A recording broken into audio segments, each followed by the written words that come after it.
नचनिया गांव में रहने वाले करण और यश दोनों मुंबई की एक कंपनी में काम करते थे और मुंबई से 3 साल बाद अपने गांव लौट रहे थे।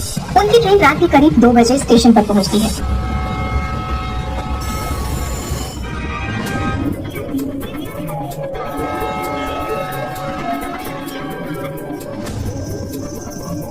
भाई करण, बहुत ठंड लग रही है यार। गाड़ी में उतनी ठंड नहीं थी।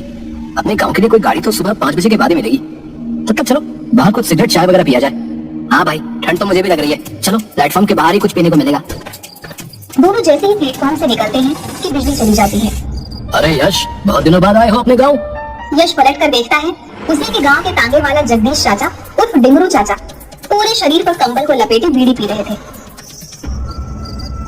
अरे डिंगरू चाचा, कंबल लपेटे हो इसलिए पहचान नहीं पाए, लेकिन आपकी बुलंद आवाज से पहचान गए। आप इस समय यहाँ क्या कर रहे हो? सवारी लेने आए हो क्या? अरे बेटा, मेरा तो काम ही है। वो अपने गांव की मालिन जूली की बहू पेट से थी, तो सेवा करने के लिए शहर में ही बेटा बुलाया है। 1 बजे की गाड़ी थी, आधा घंटा लेट गाड़ी आई। बहुत सही टाइम पे मिले हो चाचा। मुंबई में इतनी ठंड नहीं है, लेकिन यहाँ गाड़ी से उतरने के बाद बहुत ठंड लग रही है और घर पहुँचना भी जरूरी है। कोई बात नहीं बेटा, बाहर तांगा खड़ी है। चलो, हमें भी कस्टमर की जरूरत थी, 1 से भले 2।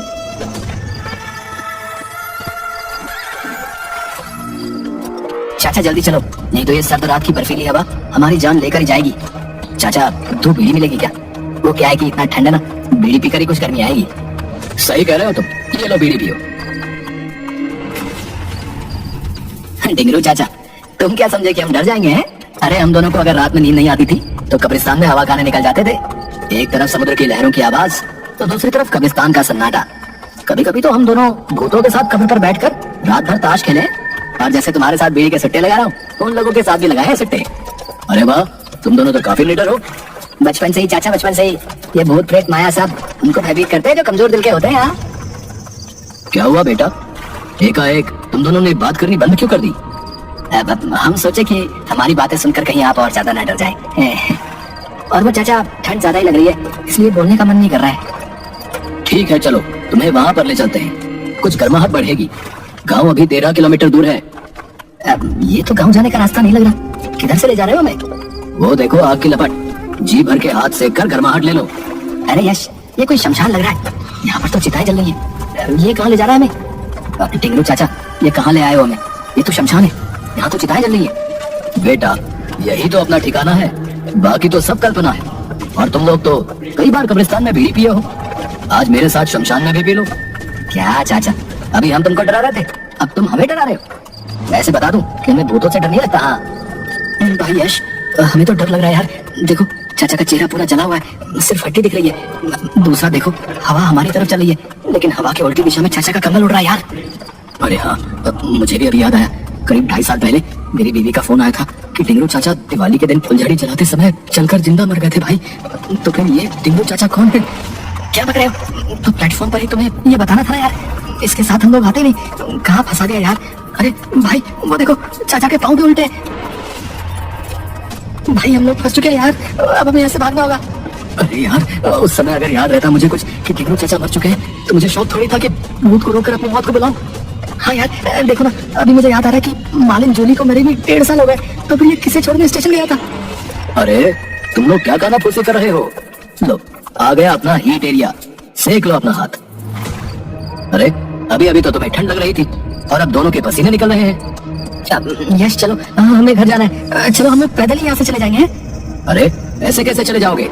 और यहाँ से 13 किलोमीटर दूर पैदल जाना मुश्किल है भैया। अभी तो 3 ही बज रहे हैं, 5 बजे मैं तुम्हें गाँव छोड़ दूंगा। नहीं नहीं चाचा, हम अपने से ही चले जाएंगे, आपको जाने की कोई जरूरत नहीं है, आप यही रहिए। वे लोग अभी बात ही कर रहे थे कि उधर से जूली आई, जिसके बारे में अभी डिंगरू चाचा बोल रहे थे कि जूली को छोड़ने ही स्टेशन गए थे। अरे बबुआ, तुम दोनों कहाँ से आ रहे हो? पहले ये बताओ कि तुम इस सुनसान शमशान में क्या कर रही हो, और वो भी इतनी रात को? अरे बेटा, मैं ठहरी मालिन सुबह 4 बजे ही फूल तोड़ने के लिए उठ जाती हूँ। आज मैंने घड़ी देखी ही नहीं, नींद खुली तो हाथ मुंह धोकर निकल गई। वो सब तो ठीक है, लेकिन फूल तोड़ने 13 किलोमीटर दूर कैसे आ गई?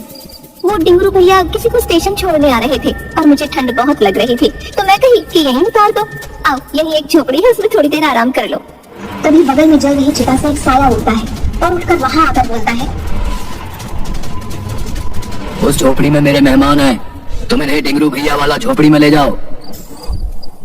यह सुनकर करण और यश दोनों काफी डर जाते हैं, लेकिन वे समझ चुके थे कि वे लोग फंस चुके हैं। इसलिए दोनों एकांत में ही प्लान बनाकर निकलने की फिराक में थे। तभी डिंगरू की डरावनी आवाज उनके कानों में पड़ती है। मैं भी तो इन दोनों को यही बोल रहा हूँ कि थोड़ी देर यहाँ आराम कर लो, गर्माहट ले लो, उसके बाद मैं तुम दोनों को गाँव पहुँचा दूंगा। हाँ बबुआ, चलो, इतने दिन बाद इतनी दूर से आए हो, थोड़ी देर झोपड़ी में आराम कर लो, फिर 2 घंटे बाद सुबह होते ही हम सभी गाँव चलेंगे।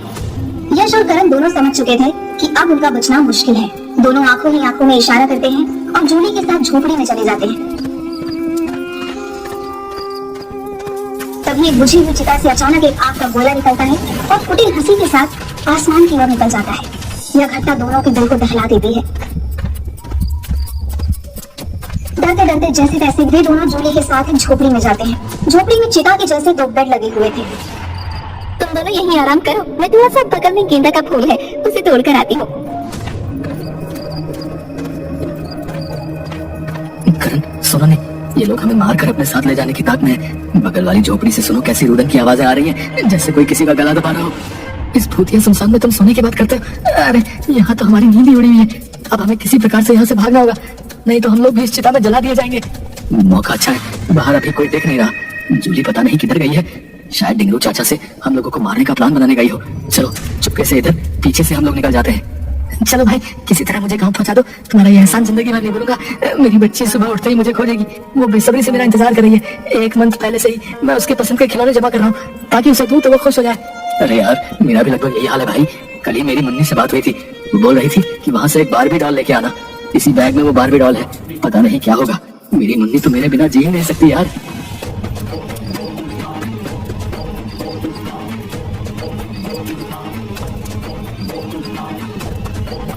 भागते भागते वे सड़क पर पहुंचते हैं। कुछ दूर चलने के बाद यश, तुमने बस की आवाज सुनी क्या? हाँ, मुझे भी लगा शायद कोई बस की आवाज आ रही है पीछे से। अरे हाँ, वो देखो, धुंध में कुछ लाइट नजर आ रही है। अरे ये तो बस ही है। थैंक गॉड, ऊपर वाले ने हमारी सुन ली। लो, आ गई बस। ओ भैया, ओ भैया, रोको रोको भैया, अरे हमें पे चलना है, बस रोको। चल चल चल कर, जल्दी चल। यश, ये कंडक्टर का चेहरा मुझे कुछ जाना पहचाना सा लग रहा है, लेकिन पता नहीं चल रहा है कि इसे कहाँ देखे हैं। हाँ यार, मुझे भी ऐसा ही लग रहा है। अरे ये तो अपने ही गांव का गिरधारी है। हम लोगों के स्कूल में गार्ड था जब हम लोग हाई स्कूल में थे, याद है? उसी समय तो ये मर गया था, इसके ऊपर बिजली गिर गई थी, मर गए। पीछे देखो, सारे पैसेंजर हमारे गांव के मरे हुए लोग हैं। बस अचानक एक ब्रेकर से लगकर उछलता है।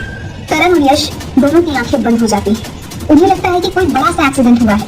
जब आंखें खोलते हैं तो देखते हैं कि बस की जगह तांगे पर सिर्फ वे दोनों बैठे हुए हैं। ड्राइवर की जगह डिंगरू तांगा चला रहा है। वह कुछ सोच पाते तब तक पीछे मुड़कर डिंगरू बोलता है, अरे तुम दोनों वहाँ से भाग क्यों आए? जूली बता रही थी कि दोनों को आराम करने के लिए बोले थे, पर न जाने कहाँ चले गए। मुझे तांगा लेकर खुद आना पड़ा। चलो, हमें तुम्हारी जरूरत है, अगर सुबह हो गई तो फिर दिक्कत हो जाएगी।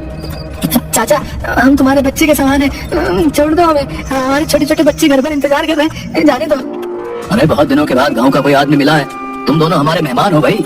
चलो, फूलमती भी तुम दोनों का इंतजार कर रही है। अब तुम्हारा घर ये गांव नहीं, शमशान में ही तुम दोनों का घर होगा। देखो यार, बस कुछ ही पल में सवेरा होने वाला है, सामने मंदिर है, तुम किसी तरह मंदिर के पास पहुंचो, मैं इसे देखता हूँ। ठीक है, मैं कूद कर भाग रहा हूँ, तुम अपना ख्याल रखना। अचानक करण तांगे से कूदकर भागने लगता है। यह देखकर डिंगरू उसे पकड़ने के लिए उसके पीछे उड़कर जाता है और उसे मंदिर पहुंचने से पहले ही पकड़ लेता है। लेकिन इधर यश भागते हुए किसी तरह मंदिर के पास पहुंच जाता है। पीछे पीछे करण को अपने बाहों में दबाए डिंगरू वहां उड़कर पहुंच जाता है, लेकिन मंदिर के अंदर नहीं घुस पाता। वहीं से चिल्लाता है, यश जल्दी से बाहर निकलो, छुपने का कोई फायदा नहीं। डिंगरू चाचा, आप चले जाओ, आप मर चुके हो, हमें मालूम है। आपकी दुनिया अलग है और हमारी अलग, मैं आपके साथ नहीं जा सकता। तुम दोनों का खून पीने के बाद ही हमें मुक्ति मिलेगी। अगर तुम नहीं आए तो तुम्हारे दोस्त करण को इसी समय में मार डालूंगा। यश किसी प्रकार डिंगरू को अपनी बातों में फंसाए रखता है। तभी धीरे धीरे सूर्य भी उदय होने लगता है। सूर्य की किरणें सीधी गुंबद पर पड़ती है। उस गुंबद पर रोशनी के पड़ते ही चारों तरफ रोशनी फैल जाती है। जैसे ही वो रोशनी डिंगरू पर पड़ती है, वह चिल्लाते हुए करण को छोड़ देता है और धुआं बनकर गायब हो जाता है। आज की रात मैं कभी नहीं बोलूंगा यार, मुझे तो लगा मैं अपने परिवार वालों से कभी नहीं मिल पाऊंगा। यार मैं तो बहुत ही ज्यादा डर गया था यार, मैं तो सोच रहा था कि काश एक बार उनसे आखिरी बार मिल पाता। भगवान करे आज जो भी हुआ वो सब दोबारा ना हो। आज हम भगवान की कृपा से ही बच पाए हैं। चल जाके उनका आशीर्वाद लेते हैं। यश और करण दोनों मंदिर में जाकर भगवान को प्रणाम करते हैं। हमारी मदद के लिए बहुत बहुत धन्यवाद प्रभु, बहुत बहुत धन्यवाद। हम पर अपनी कृपा बनाए रखिएगा। हाँ प्रभु, आज आपकी ही वजह से हम अपने घर वालों से मिल पाएंगे। इसी तरह हमेशा हमारे साथ रहिएगा। चल अब घर चलते हैं, घर वाले इंतजार कर रहे होंगे। तू सही कह रहा है यार, अब हमें घर चलना चाहिए। चल।